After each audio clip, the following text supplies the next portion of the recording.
Assalamu alaikum al'umma, zan so ku biyo ni ku sha zance. Da kare da buri na har gaki mabiya na su duk sun ɗimauce. Hasu ungul bici marban zamu jiya su suna taɓarin zance. Dan waje ba wani sai Ahmad mai kamar ya shi ba samu ba. Assalamu alaikum wa rahmatullahi ta'ala wa barakatuhu. Rabbi shrah li sadri wa yassir li amri wa hlul 'uqdatan min lisani yafqahu qawli. Da farko dai sunana Honorable Ahmad Muhammad Saleh, halattaccen dan takarar majalisar tarayya a karamar hukumar Nasarawa a ƙarƙashin jam'iyyar PRP. An haife ni a shekarar 1986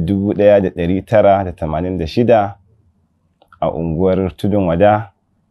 Na yi makarantar Tudun Wada Special Primary School, daga nan na yi Government Secondary School Stadium, daga nan na je Jami'ar Bayero, nan inda ma na karanci English Islamic Studies Combined.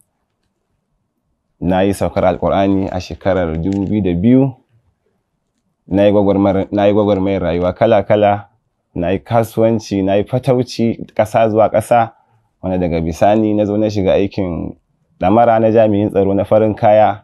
Na yi shi ma tsawon shekara 15, wanda cikin hukuncin Ubangiji, ganin irin yadda al'umma aka tsinci kai a ciki da kuma yadda kullum ƙasarmu take shirin faɗawa hannun la hawla wala quwwata, shine muka ga cewa ba za mu yi shiru ba, ya kamata mu ma mu fito mu taka irin rawar da za mu iya takawa ganin mun ceto ƙasarmu da yankinmu daga irin wannan hali na ko in kula da aka tsinci kai a ciki. Daga nan ne saboda kiraye-kiraye na al'umma mabambanta, na ajiye aiki na zo na fada fannin siyasa, na zo na nemi takara, ƙarshe jam'iyyar PRP ta bani form kyauta, muka zo muka fara takara cikin hukuncin Ubangiji.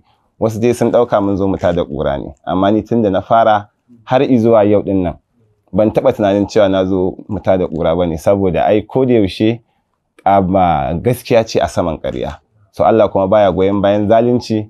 Mun san cewa ba wayan maganar jam'iyya ba, magana ce ta kawai me ka ƙudurta a zuciyarka kake so za ka yi wa al'umma, mecece manufarka, to tabbas kana tare da Ubangiji, kuma Ubangiji ya ce wa mai tawakkala Allahi fa huwa hasbu, wanda ya dogara ga shi ya isar masa. Muka fara gashi har izuwa wannan lokaci da muke magana da kai yanzu a ƙaramar hukumar